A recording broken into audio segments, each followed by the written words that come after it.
માણસોને એક જ વસ્તુ મારે કહેવાનું થાય છે કે જે આજથી લાગીને માણસો ડીઓપી જે વાવતા હતા આનું રિઝલ્ટ તમને આ મહિનામાં જ્યારે તમે જીરું કે ગમે તે વાવો તમને મહિના દોઢ મહિનામાં રિઝલ્ટ મળે છે.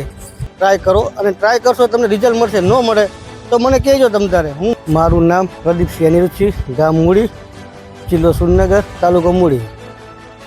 માણસોને એક જ વસ્તુ મારે કહેવાનું થાય છે કે જે આજથી લાગીને માણસો ડીઓપી જે વાવતા હતા એનું રિઝલ્ટ અને જે મેં આજ નવું બિયારણ, નવું ખાતર, આર્યન કરીને ખાતર આવે છે તે મેં વાપરેલું છે અને એનું રિઝલ્ટ હું તમને દેખાડવા માગું છું.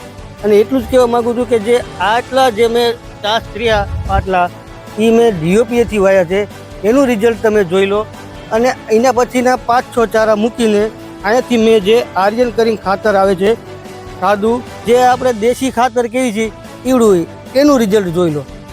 આ બેનું રિઝલ્ટ બે અલગ અલગ છે. ડીઓપીનું રિઝલ્ટ એટલું છે કે તમને કપાસ વખતે દેખાડે છે અને તમને મહિના દોઢ મહિનામાં રિઝલ્ટ મળે છે. એટલે મારું કહેવાનું એવું થાય છે કે જે ડીઓપી વાવે છે માણસો એનું રિઝલ્ટ મળે છે પણ એનો ટાઈમ લાગે છે અને આનો ટાઈમ તમને વહેલો આપી દે છે. એટલે મારું કહેવાનું એટલું છે કે આ તમે વાપરો અને તમને મજા આવશે. તમે એકદમ ચાન્સ લો, ટ્રાય કરો અને ટ્રાય કરશો તમને રિઝલ્ટ મળશે. ન મળે તો મને કહેજો તમ તારે. હું મૂડીનો દરબારનો દીકરો છું.